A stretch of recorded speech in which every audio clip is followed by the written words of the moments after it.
केंद्र सरकार तरफ महिला मानक पई जारी है आउ एक नुआ योजना जार नाम होची महिला सम्मान संचय प्रमाणपत्र। तेबे एही योजना रे आपण मानक मिलवा जाउची अधिक बेनिफिट। तेबे कोन रही योजनार संपूर्ण अपडेट जानिबा ता पूर्व चैनल को नुआ करी आसुले सब्सक्राइब करी जो पाखर घंटी चिन्हटी दबे नोटिफिकेशन ऑन कर दियंतु जहा फल एमती नुआ नुआ लेटेस्ट इनफॉरमेशन आपण माने सर्वप्रथम जानि परिबे। तो केंद्र सरकार एपरी बहुत योजना परिचालित होउची जहार सीधा फायदा महिला को किंबा युवती मानक मिलुची। उदाहरण स्वरूप झीर विवाह किंबा उज्जवल भविष्य लगी सुकन्या समृद्धि योजना रही। सेहीपरि चलित मास साधारण बजेट रे केंद्र अर्थ मंत्री निर्मला सीतारमण महिला मानक लगी महिला सम्मान संचय प्रमाणपत्र नामक एक विशेष संचय योजना आरंभ करिसेंती। तेबे एही योजना रे निवेश पर सरकार सर्वाधिक सुदृढ़ प्रदान करुचंती।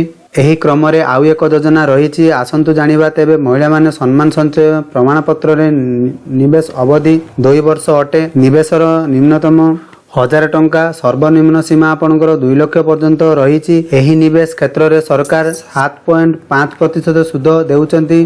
प्रथम वर्ष निवेश करिबा परे खाता धारकों पई 40% पर्यंत अर्थराशि उठाई पारिबे। जदि आपण माने अक्टोबर 2023 रे खाता खोलुचंती तेबे यह अक्टोबर 2025 रे मैच्योरिटी होई जीवो। कौनसी भी बैंक किंबा डाकघरे आपण माने एही खाता को खोली पारिबे। सेही परि युवगति मानक पई आउ एक योजना रही। आपण माने समस्ते निहाती आपण माने जानिथिबे सुकन्या समृद्धि योजना। तेबे जन्म ठारू 10 वर्ष बयस पर्यंत कन्या संतानक पई लागू होईची। एही योजना रे मात्र 250 टंका रे कन्या लागि अकाउंट खोली पारिबे। सरकार को पक्षरु यह उपर 8% सुध प्रदान करा जाउची।